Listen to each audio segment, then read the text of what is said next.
Selamat pagi, Assalamualaikum warahmatullahi wabarakatuh. Apa kabar teman-teman semua? Pagi hari ini kita akan mulai pembelajaran untuk mata kuliah Komunikasi Sosial dan Pembangunan. Tapi karena kita sedang tidak bisa bertatap muka langsung, jadi pagi hari ini perkuliahan akan kita lakukan dengan menggunakan Google Classroom. Dan ini adalah materi yang bisa teman-teman uh, simak gitu ya. Dan karena memang proses dari pembuatan video atau pembuatan materi PowerPoint ini dilakukan dalam ruangan yang memang tidak kedap gitu ya. Jadi mungkin teman-teman akan mendengar suara-suara ayam berkokok ya. Atau mungkin suara mesin cuci saya nyala nanti gitu ya. Oke, nggak apa-apa. Tapi yang jelas dalam sesi kali ini materi kita akan bicara tentang teori modernisasi ya. Jadi ini untuk mata kuliah Komunikasi Sosial Pembangunan untuk teman-teman yang belajar tentang bagaimana komunikasi pembangunan dan komunikasi sosial itu berperan dalam kemajuan atau perubahan sosial gitu ya. Kemarin kita sudah sedikit bahas mengenai pengertian dari modernisasi. Ada beberapa pendapat begitu ya, tetapi yang jelas ketika kita bicara mengenai konsep modernisasi memang itu adalah salah satu konsep yang sangat penting terkait dengan pembangunan gitu. Nah, pada pertemuan kali ini kita akan bahas beberapa teori modernisasi, tetapi karena memang bidang kita ini komunikasi adalah sebuah bidang yang multidisipliner, nanti beberapa contoh teori modernisasi yang akan kita bahas atau akan saya tunjukkan dalam slide ini adalah teori-teori yang juga memiliki akar atau berkaitan dengan bidang perekonomian gitu ya. Karena pembangunan sendiri itu memang erat kaitannya dengan pembangunan perekonomian begitu. Oke, langsung aja ya. Uh, well, nggak bisa guys. Oke, bisa.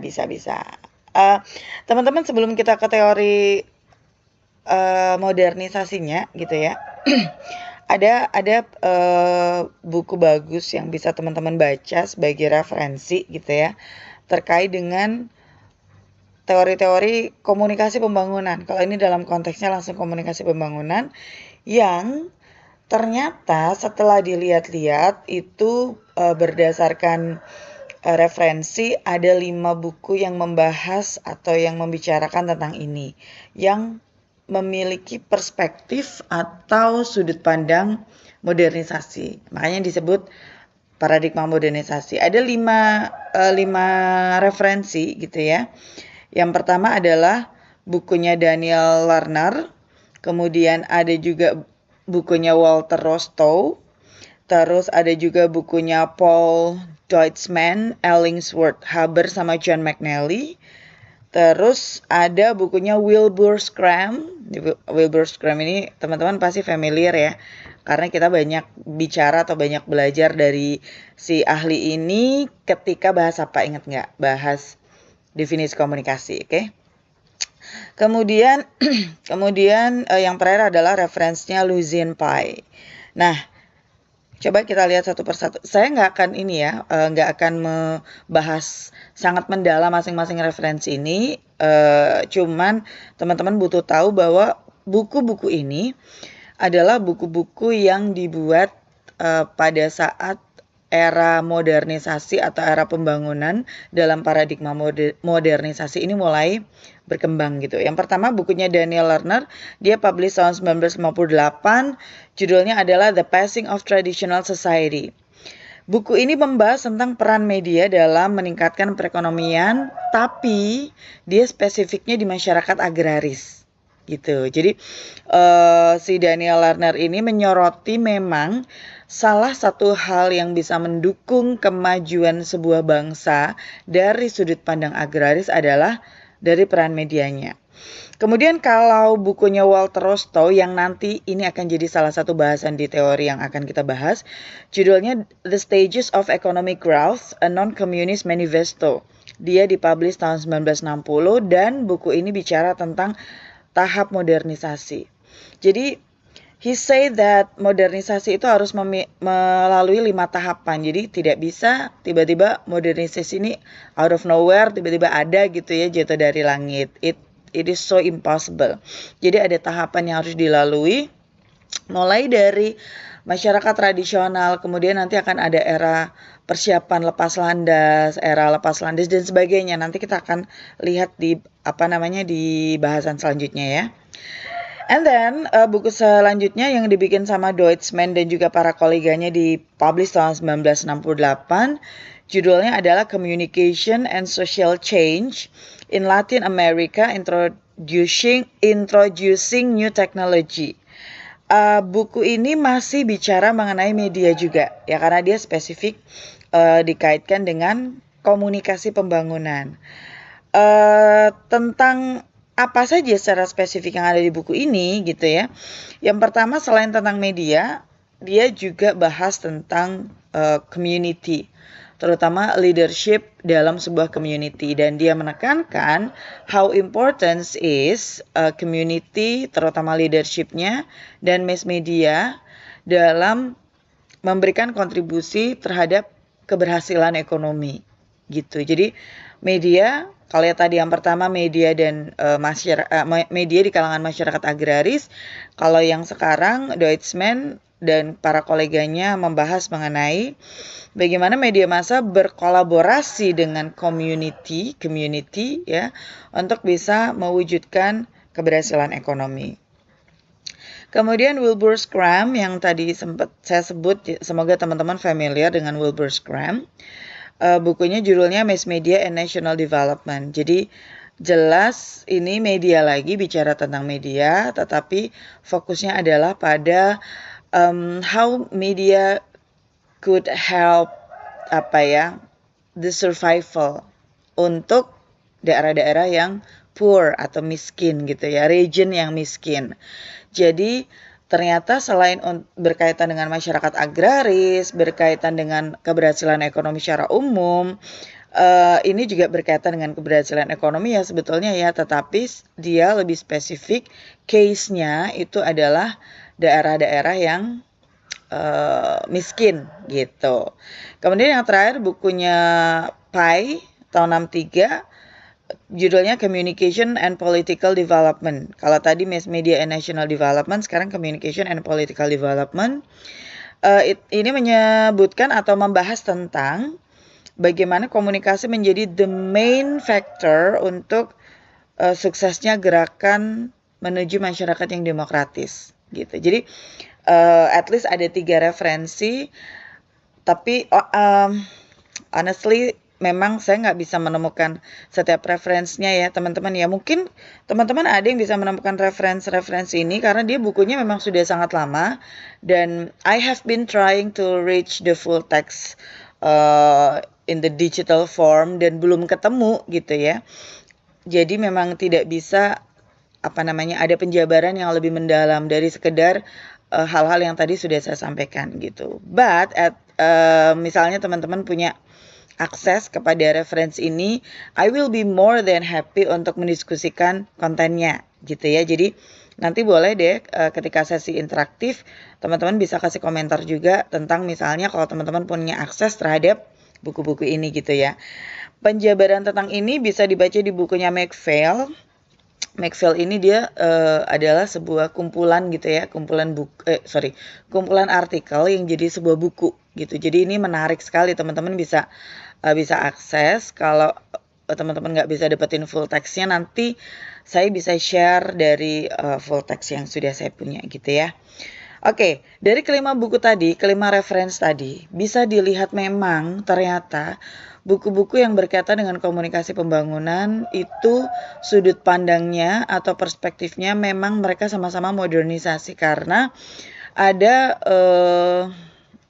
goalnya, salah satunya adalah social change, kemudian ada pembahasan tentang masyarakat tradisional yang kemudian berubah menjadi masyarakat yang lebih advance begitu ya, dan ada juga selain modernisasi ternyata dia topik yang dibahas Kalau saya sih melihatnya ada ekonomi dan satu lagi demokrasi ternyata.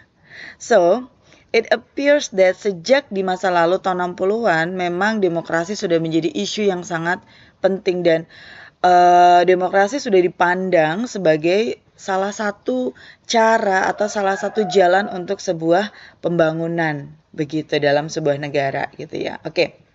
Nanti kalau misalnya ada hal-hal yang masih belum jelas atau hal-hal yang masih ingin ditanyakan in terms of 5 reference ini, teman-teman nanti akan bisa diskusi ya di sesi diskusi nanti. Oke. We're moving on to the next slide. Ini adalah teori-teori modernisasi yang sedikit akan kita bahas gitu ya, dan perlu saya sampaikan kepada teman-teman bahwa memang saya nggak bisa mengcover semua ya teori modernisasi ya, but at least ini adalah beberapa teori yang dia memang muncul di masa awal, masa-masa modernisasi. Karena kalau bicara modernisasi kita akan bicara mengenai perubahan besar-besaran masif. Karena kalau bicara teori modernisasi akarnya adalah evolusi dan fungsionalisme. Betul nggak? Jadi evolusi itu perubahan kan ya, dia perubahan yang dari zero menjadi hero dalam ininya semacam itu. Dan juga teori fungsionalisme itu dia bicara tentang bagaimana sesuatu itu berlangsung secara terus-menerus dan berkesinambungan. Makanya mungkin setelah beberapa teori yang akan kita bahas ini, eranya dia akan muncul lagi. Karena sebetulnya teori modernisasi ini ada 3 fase ya, 3 fase kemunculannya. It means that ada kemungkinan, ada possibility bahwa teori-teori modernisasi yang sudah tumbuh di masa lalu, yang sudah ada di masa lalu, bisa jadi dia tidak kontekstual untuk masa sekarang. Misalnya ya, teori tabungan dan investasi dari Roy Harrod sama F.Z. Domar. Dia dianggap atau diasumsikan sebetulnya dia sudah tidak relevan terhadap era setelah tahun 97. Karena setelah itu kita ketemu sama krisis moneter. Mungkin 97 teman-teman belum lahir ya. Ya, jadi masa 97-98 itu krisis moneter global dunia gitu ya. Dan teori ini dianggap sudah tidak relevan lagi. Ada beberapa ahli yang mengatakan demikian. Tetapi ada juga yang mengatakan oh dia masih bisa kok dengan berbagai note atau berbagai catatan gitu ya. Oke, sekarang kita lihat dulu teori yang pertama apa nih. Ternyata ini jadi bahasan kita ya. Jadi tadi nggak urut dong yang depan. Oke, it doesn't matter. Teori tabungan dan investasi ini disusun atau dipublish oleh Roy Harrod sama F.Z. Domar tahun 46. Backgroundnya adalah The Great Depression sama industrialisasi USSR.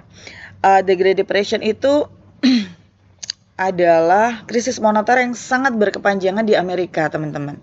Jadi itu berlangsungnya selama 10 tahun dan itu melatar belakangi munculnya teori ini. Kemudian industrialisasi USSR. Soviet ya. Ini Soviet, Uni Soviet lah. USSR itu Uni Soviet. Kemudian apa sih sebetulnya yang dipelajari atau yang menjadi pokok pikiran dari teori ini? Karena namanya tabungan dan investasi, maka pokok pikirannya juga terkait dengan hal ini. Ya, jadi pertumbuhan ekonomi itu ternyata berpengaruh dari tingginya tabungan dan investasi. It means that semakin banyak orang invest, semakin banyak orang nabung, kemajuan atau pertumbuhan ekonomi akan dianggap bisa terwujud begitu. Jadi dia menyoroti development atau pembangunan adalah a matter of investment. Semuanya spesifik fokusnya ke keuangan, semuanya ke investasi begitu ya. Nah, mengapa ini dianggap tidak ada orang yang menganggap ini tidak relevan lagi atau ada ahli yang menganggap ini tidak relevan lagi? Karena memang sejak krisis moneter itu kan perekonomian dunia kan kolaps dalam artian ada beberapa yang sampai ada kudeta politik dan sebagainya. Nah, memang saat itu permasalahan investasi itu menjadi hal yang sangat penting dan menjadi hal utama gitu teman-teman.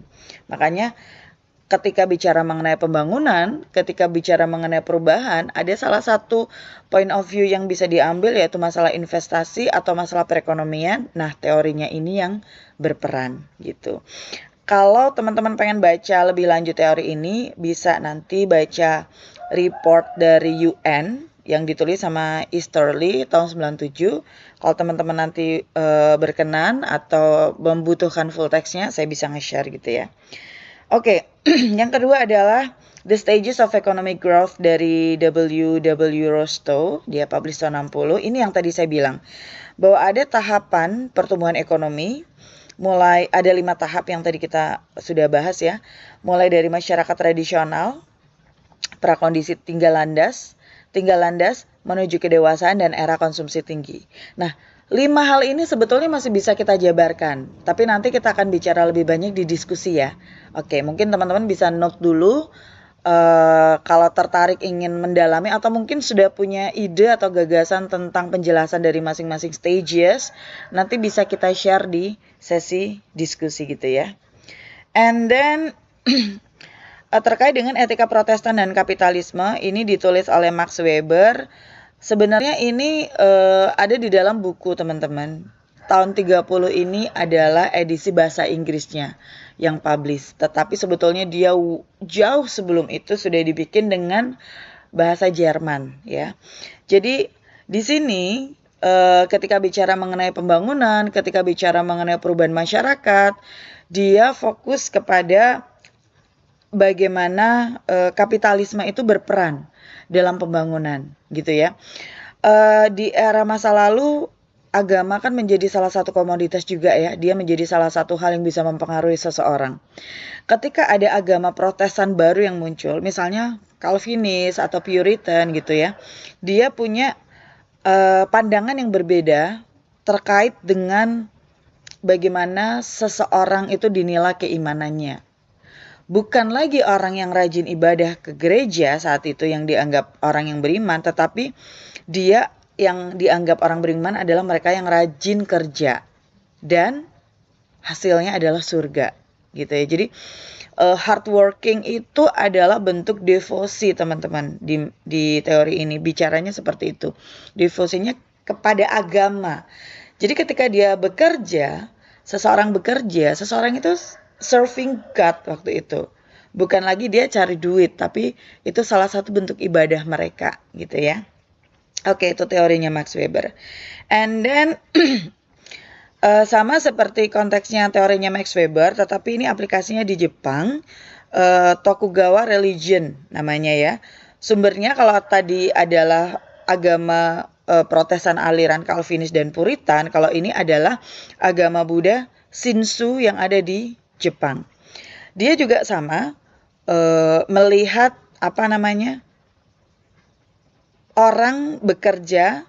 Kalau tadi kan orang bekerja adalah ibadah ya. Kalau ini dia juga sama nih. Jadi kalau orang kerjanya benar-benar, dia kerjanya tekun gitu ya, sungguh-sungguh, itu juga salah satu way to go to heaven. Salah satu cara untuk masuk surga gitu. Jadi tidak lagi satu-satunya jalan menuju surga itu tidak lagi hanya bertapa gitu ya.